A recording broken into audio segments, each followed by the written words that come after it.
Talabatu le nei tai ao le asululu, alo mai e se whaapoponga le nei o tātou talafou.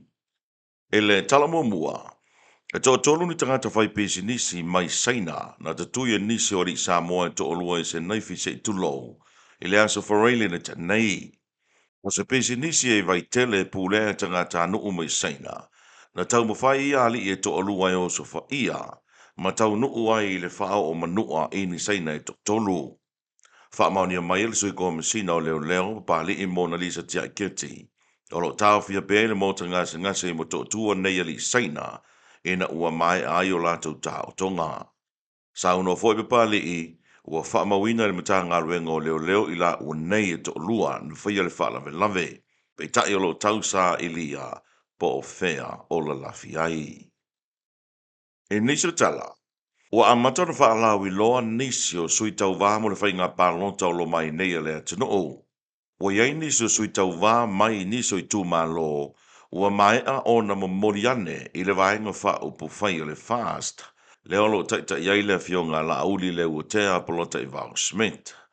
Ai le vaenga wha upu whai e pui ai a te tau tangata le HRPP na sauno ai le taita i a tuila e pai ono Dr. Sailele Malia le ngoi. Ua toa tele sui o le HRPP ua mai au na resitala na mawhai o na mamori atu e sui o lātou i tū malo. Pei tai e le i mawhai o na whaalau i lo alo i o lātou suafa.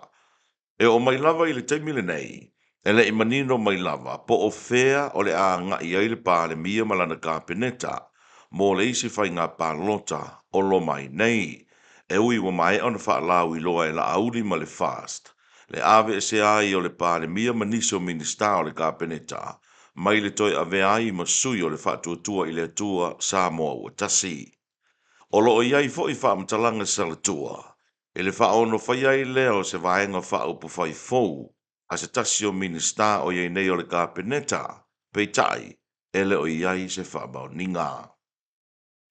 O toina mai nei le tapu mai le whaamasidonga mahu lunga e whaasao na whaasalalawina ai so o stasi ni whaamatalanga e whaatitaulea e le mata upo lo tua i aile sa ave taluai mwhai a onga o le manu sa mo se fulurima le sunga ya mase maho nui suanga. E le amatai o so e so e ngō mōri mau o le nei mata upo i le amatanga o le vai e sanei. Na whaailoa manino ai e le fionga i le whaamasino si nia i a vui Clarence Nelson. E whaasao na whaasala ua i so se tūsitala ma so se tasi lava o le nei muta upu. Mai whato a ma whai na whaasala wina pe a mai a suenga uma a le whaamasinonga maulunga. Ma le tala muli ua tāpena nei le tū mālo o a ana lo fitasi e ave se la tautangi le whaamasinonga e whaasanga i le la tū suia whaipule ma le ofisa sili o le fono whaavai o le tū mālo. Ona o le le tau se sia i la ua nei, o a iainga o le lātou tupe 5 tā la, na teu whaafai ngā rue ngai le whaalapu putonga o mawai ngā tau sia le mālo le UTOS. O le 5 tā la le nei, sa iei le māle li e ngā le tū mālo e whato a tala mai tua i le whaai unga o le tau sanga le nei. Pei tai, e loa muri ane le tū mālo ua tala i tua e le whaipule, ma le ofisa sili o le fono whaavai, ma le whaamtalanga, ua tala i tua e whaatupe ai nisi o polo keti, ona ua tua i atu le isi seleni o le tasina miliona tā la polo keti. O le fono le tū mālo na whai le asunga fua na te nei, na wha asala ile li whaipule 5 tā la, ai 2 tā la, mō le ofisa sili o le fono whaavai. Pei tai, e le i whaia le sala. Talafona mō le nei a sululu, manuia le nei aso.